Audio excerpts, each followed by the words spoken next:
Jakarta, sebuah kota yang tak pernah tidur. Di balik hiruk-pikuk kota, Jakarta menyimpan warisan budaya yang menjadi identitas aslinya. Dari tarian tradisional, musik gambang kromong, hingga kuliner khas seperti kerak telur, budaya Betawi menyapa kita dengan ragam pesonanya. Salah satu ikon paling khas dari budaya Betawi adalah sosok raksasa besar berwajah ceria yang menjadi simbol kegembiraan dan perlindungan.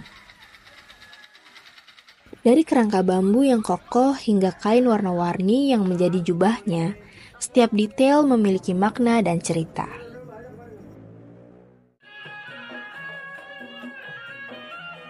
Nama si ondel-ondel itu sebetulnya bukan ondel-ondel, awalnya dia namanya barongan.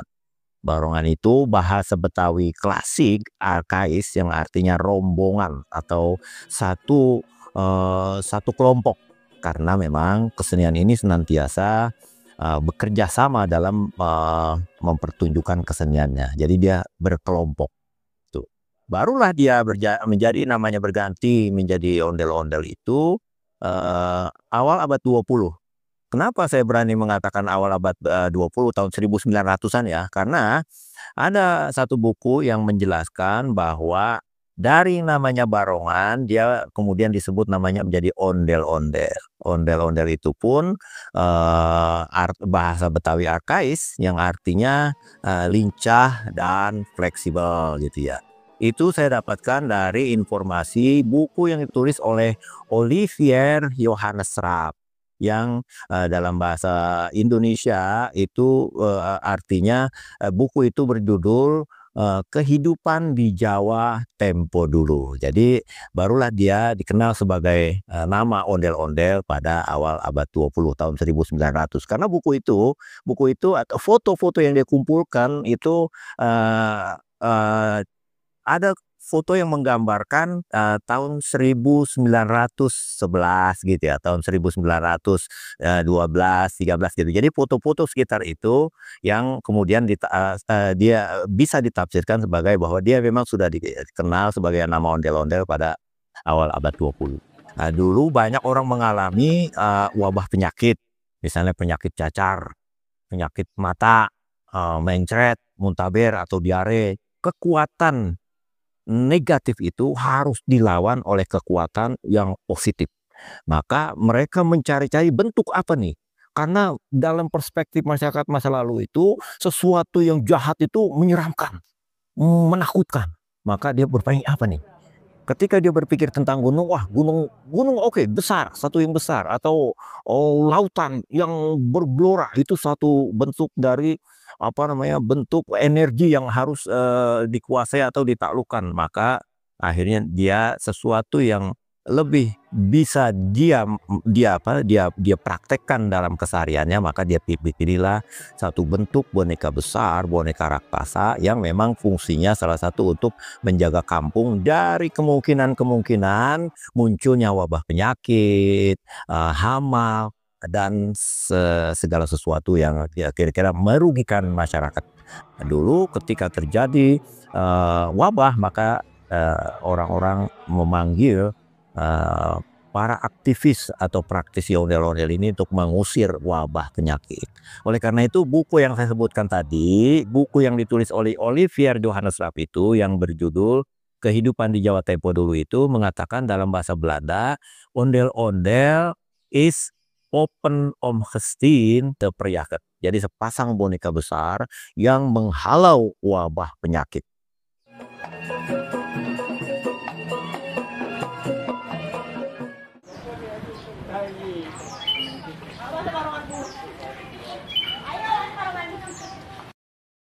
Ondel-ondel saya katakan fungsi dan perannya dari dulu tidak pernah berubah.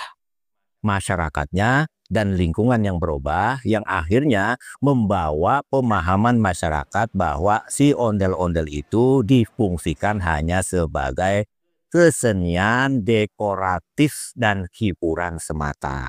Gitu ya. Jadi harus paham tuh bahwa dia tetap dari dulu begitu. Tetapi karena ekosistem rusak, maka pemahaman masyarakat tentang si sepasang boneka besar itu menjadi berubah. Dia menjadi kadang-kadang mukanya yang serem, yang menakutkan itu kan sekarang sudah dirubah menjadi eh, eh, gambar kedok yang lebih humanis, lebih cantik, lebih cakep. Fungsinya berubah mengikuti dari perubahan ekosistem yang ada. Yang basic dari dulu sampai sekarang nggak berubah. Karena misalnya kalau saya hadir dalam upacara dalam ritus baritan sedekah bumi itu masih dimanfaatkan ondel-ondel itu cuma setahun sekali ya, setahun sekali dalam siklus hidup. Upacara sedekah bumi itu cuma setahun sekali, dan disitulah benar-benar dimanfaatkan fungsi dari si ondel-ondel sesuai fungsi awalnya.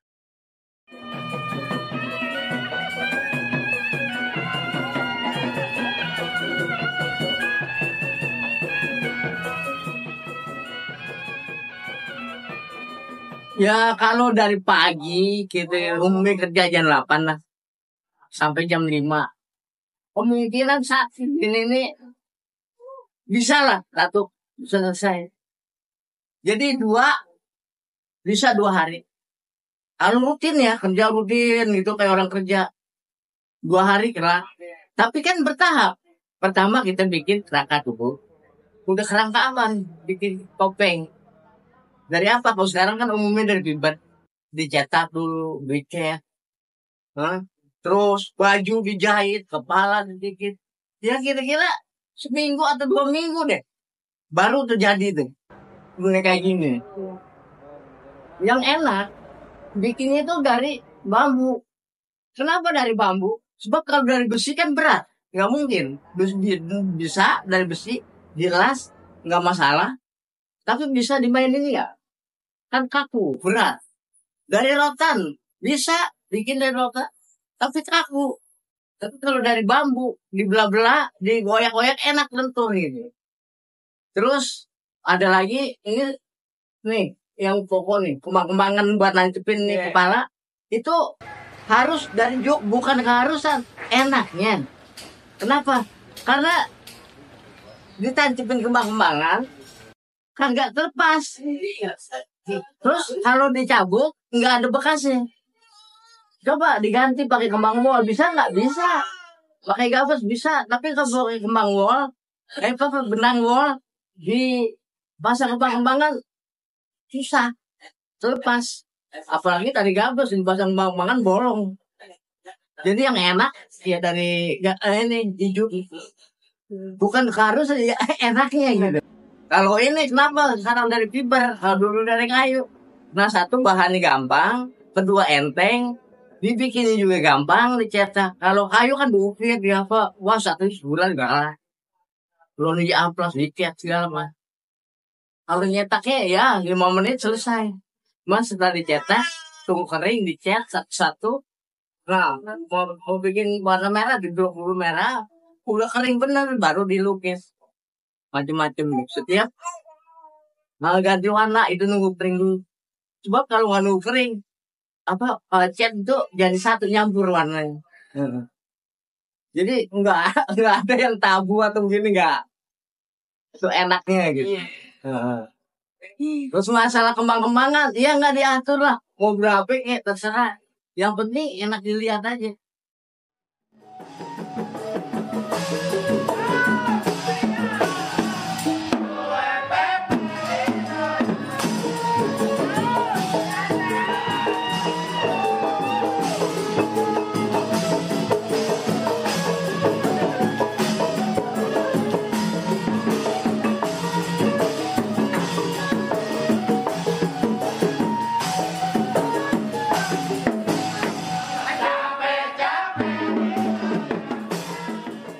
Dari semua kesenian yang dimiliki oleh masyarakat Betawi, ondel-ondel itu memang memiliki ranking nomor 1 ya. Dikenal oleh masyarakat, bukan hanya masyarakat di Jakarta, tapi juga masyarakat di seluruh Nusantara, di seluruh Indonesia. Termasuk juga masyarakat di mancanegara ya. Karena kalau orang melihat ondel-ondel, maka orang mengidentifikasikan sebagai Betawi. Jadi dia representasi utama mengenal Betawi dari jogrogan sepasang ondel-ondel itu. Jadi dia kalau orang melihat ondel-ondel, orang pasti udah wah Betawi. Jadi seperti itu. Oleh karena itu, salah satu kesenian yang paling populer dimanfaatkan oleh kalangan kreatif itu adalah ondel-ondel.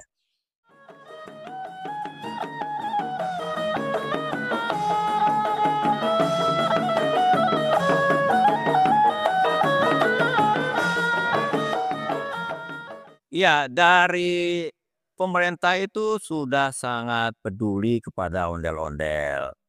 Eh, Misalnya si ondel-ondel ini sudah ditetapkan sebagai WBTB. Apa itu WBTB? WBTB itu warisan budaya tak benda. Jadi pemerintah Provinsi DKI Jakarta melalui Lembaga Kebudayaan Betawi dan Dinas Kebudayaan itu mengajukan usulan, wahai Bapak pemerintah, ini kesenian dari Betawi yang perlu Bapak tetapkan sebagai WBTB. WBTB itu warisan budaya tak benda. Jadi kementerian dulu Kementerian PDK ya, Pendidikan dan Kebudayaan, Ristek gitu ya. Sekarang kan menjadi Kementerian Kebudayaan doang. Kalau dulu itu tuh. Jadi jadi WBTB warisan budaya tak benda.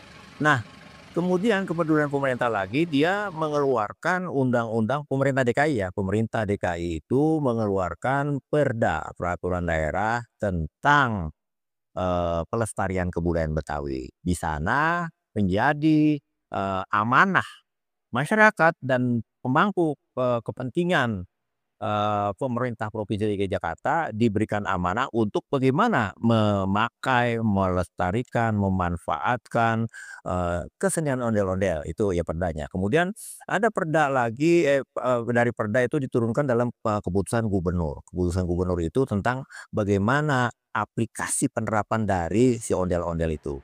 Dan pemerintah pusat memang juga sangat peduli dengan perkembangan dan kondisi kesenian yang ada di Indonesia pada umumnya. Dan tentu saja karena di Indonesia itu karena itu kementerian, maka dia mengeluarkan Undang-Undang Nomor 5 Tahun 2017 tentang pemajuan kebudayaan.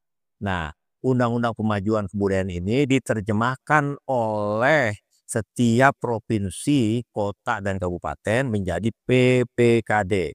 Pokok-pokok pemajuan kebudayaan daerah. Jadi begitulah. Jadi nggak berhenti usaha-usaha pemerintah dan masyarakat untuk tetap memperhatikan bagaimana laju perkembangan si ondel-ondel ini.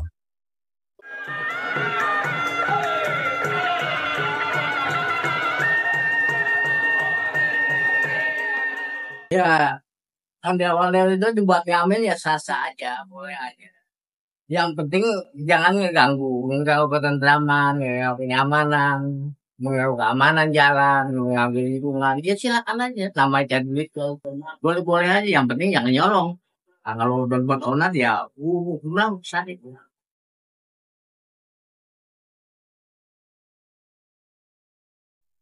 Dari buku yang saya baca, para pembesar mengatur Batavia yang ditulis oleh sejarawan Universitas Indonesia dan juga dia ahli arsip ya. Nah, ondel-ondel itu sudah biasa melakukan ngamen gitu ya. Karena memang ngamen itu salah satu upaya bagi kesenian itu untuk menjaga dirinya, menjaga identitasnya. Pada buku yang saya baca itu, ngamen saat itu di tahun 1920-an sudah diatur oleh pemerintah. Jadi dia harus sesuai pakem. Mana pakemnya? Sepasang. Dengan seragam. Dengan iringan musik hidup. Dengan makna yang benar-benar si ondel-ondel yang namanya barongan. Yang harus rombongan. Harus ikutin aturan di mana dia harus ngamen, pada pukul berapa dia harus ngamen, pada hari apa dia harus memulai, atau nggak boleh sama sekali dia melakukan ngamen. Itu sudah diatur seperti itu.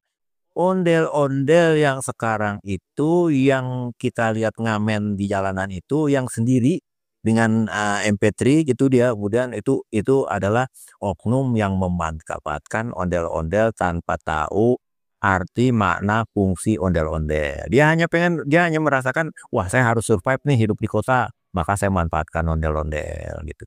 Nah, yang ondel-ondel yang ngamen yang betul itu adalah ondel-ondel yang rombongan. Kalau kita melihat tuh ada kan ondel-ondel yang rombongan itu yang udah alat musik hidup. Nah itu, ondel-ondel yang memang ngamen untuk tujuan-tujuan, menjaga, keseniannya. Tapi kalau ondel-ondel yang sendiri yang emak-emak, anak-anak perawan, anak-anak muda pakai anting-anting, itu kan saya mengikuti cukup lama ya, aktivitas anak-anak ngamen yang sendiri yang berdua, bertiga orang itu ya mereka memang tujuannya untuk, cari keuntungan untuk bertahan hidup.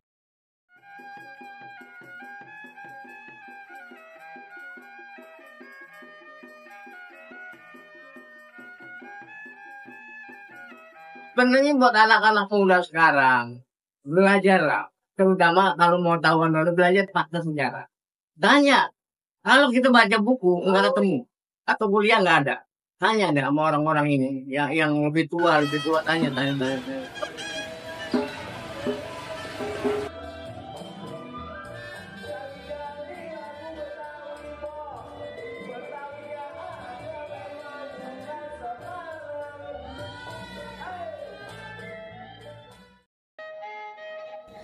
Di balik topeng kayu dan kain warna-warni yang gagah, ondel-ondel bukan sekedar boneka raksasa, melainkan simbol ketahanan budaya Betawi yang terus berdenyut di jantung Jakarta.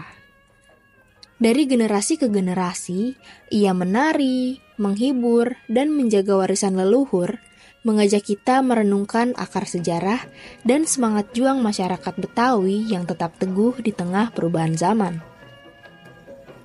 Semangat para pengrajin dan penari ondel-ondel untuk melestarikan warisan budaya ini patut diapresiasi.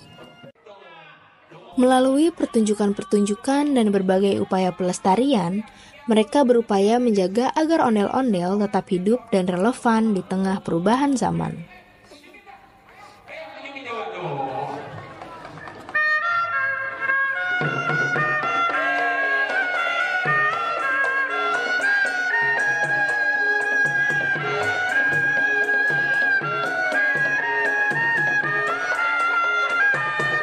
Kepada anak muda, apa yang ditanyakan kepada situ, harapan saya kepada anak-anak muda gitu terhadap ondel-ondel. Yang pertama, saya akan memberikan apresiasi yang cukup tinggi kepada anak-anak muda, yang mau mengenal kesenian ini. Karena kesenian ini bagi masyarakat Betawi merupakan identitas gitu ya. Kalau kita kemana-mana ada ondel-ondel pasti orang melihat itu Betawi. Nah dari mengenal itu saya kepengen wahai kepada engkau anak-anak muda timbul rasa ingin lebih tahu ya. Rasa ingin lebih tahu, dari rasa ingin lebih tahu ini kemudian kamu berikhtiar, ada rasa ingin melakukan sesuatu kepada si ondel-ondel itu. Terserah kamu ingin melakukan sesuatu itu apa. Bisa saja kamu manfaatkan ondel-ondel untuk tujuan-tujuan kreativitas kamu. Si kreativitas ini bisa kamu terjemahkan sebagai kreativitas yang sekedar hobi atau kreativitas yang melahirkan kegiatan-kegiatan yang menguntungkan. Misal kamu suka melukis, kamu lukis ondel-ondel. Kamu suka bikin hadiah-hadiah kepada orang-orang, maka kamu memanfaatkan ondel-ondel itu. Kemudian kamu yang mengerjakan hal-hal yang dari rasa itu maka saya berharap akan muncul rasa cinta, dan dari rasa cinta itu kamu akan senantiasa merasa karena kamu cinta maka kamu memiliki keinginan untuk senantiasa berdekat-dekatan kepada ondel-ondel, kamu memelihara dia, menyayangi dia. Jadi begitulah prosesnya, kamu kenal, kemudian dari rasa kenal itu kamu pelihara terus rasa kenal itu, terus menerus kamu pelihara sehingga rasa ingin kenal itu menimbulkan rasa ingin tahu, dan rasa ingin tahu ini ingin memanfaatkan, kemudian timbul rasa cinta yang mendalam. Dari rasa cinta yang mendalam itu saya kira kamu akan mempunyai peran cukup besar ya bagi menjaga dan memperkenalkan, mengedukasi masyarakat Jakarta, masyarakat Indonesia atau masyarakat dunia bahwa ini ondel-ondel sesuatu yang sangat penting dalam kearifan lokal, dalam siklus masyarakat Betawi. Jadi ketika kamu mengenal itu, kamu edukasi masyarakat, kamu akan menjadi pemuda yang hanya jempol 1 itu kurang, mungkin jempol 30 itu cocok disematkan kepada kamu yang sudah memberikan sesuatu kepada keberadaan si ondel-ondel ini. Jadi begitulah kira-kira kawan-kawan mudaku.